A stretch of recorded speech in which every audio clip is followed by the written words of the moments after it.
केरल के एक बहुत ही हाई प्रोफाइल केस में एक ऐसा फैसला आया है जिसने ना सबको चौंका कर रख दिया है। एक जानी मानी अभिनेत्री के अपहरण और यौन उत्पीड़न के मामले में मलयालम सुपरस्टार दिलीप को बरी कर दिया गया। लेकिन कहानी इतनी सीधी नहीं है, तो चलिए समझते हैं इस पूरे मामले को शुरू से। और यहीं पर आकर ना ये पूरा मामला बहुत पेचीदा हो जाता है। देखिए, एक तरफ कोर्ट ने सुपरस्टार दिलीप को आपराधिक साजिश के आरोप से बरी कर दिया, लेकिन उसी केस में 6 दूसरे आरोपियों को अपहरण और हमले का दोषी पाया गया। तो सवाल तो यही उठता है कि अगर साजिश करने वाला ही बेकसूर है, तो फिर जुर्म को अंजाम देने वाले गुनहगार कैसे हो गए? अब इस अजीबोगरीब फैसले को समझने के लिए हमें थोड़ा पीछे जाना होगा। देखना होगा कि आखिर ये सब शुरू कहाँ से हुआ था। तो देखिए, ये कहानी शुरू होती है फरवरी 2017 में। एक टॉप एक्ट्रेस को सफर के दौरान किडनैप किया गया और उनके साथ ज्यादती की गई।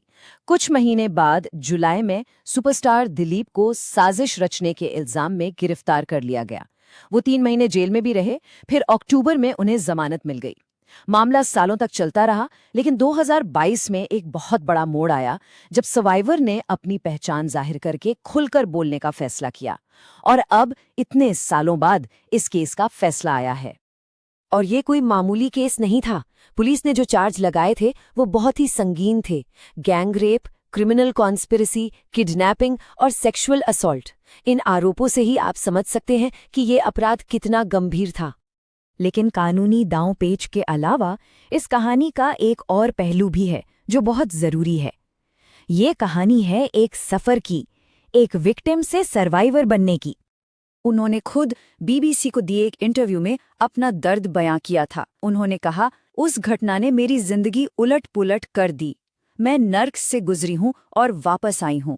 ये शब्द बताते हैं कि वो किस भयानक तकलीफ से गुजरी।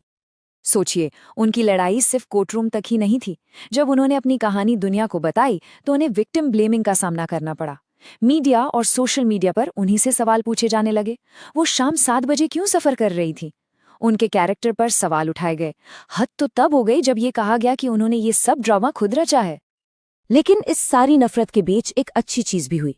उनकी हिम्मत ने पूरी फिल्म इंडस्ट्री को एक तरह से झकझोर दिया। केरल के सबसे बड़े स्टार्स से लेकर बॉलीवुड तक कई बड़े नाम उनके सपोर्ट में खुलकर आ गया है। तो जाहिर सी बात है, जब इतने सालों बाद इस केस का फैसला आया तो इस पर लोगों की राय भी एकदम बंटी हुई थी।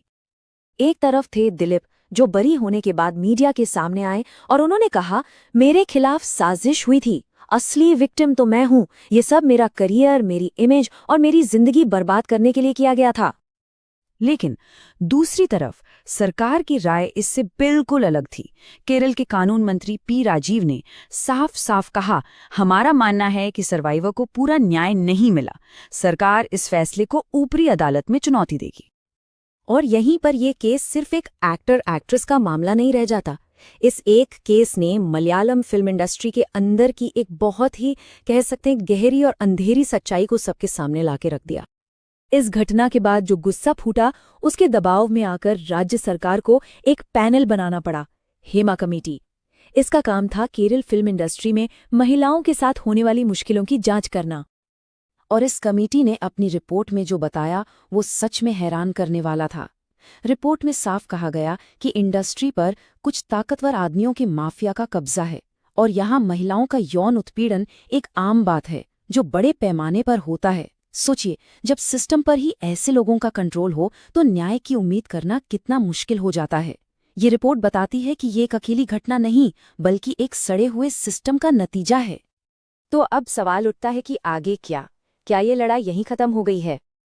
जी नहीं, लड़ाई अभी जारी है। केरल सरकार ने साफ कर दिया है कि वो दिलीप के बरी होने के फैसले के खिलाफ हाईकोर्ट में अपील करेगी। और हाँ, इस बीच जो 6 लोग इस केस में दोषी पाए गए हैं, उनकी सजा का ऐलान भी 12 दिसंबर को होना है। तो आखिर में ये पूरा मामला हमें एक बहुत बड़े सवाल के साथ छोड़ जाता है। जब ताकत और न्याय की टक्कर होती है तो जवाबदेही का रास्ता आगे कैसा दिखता है?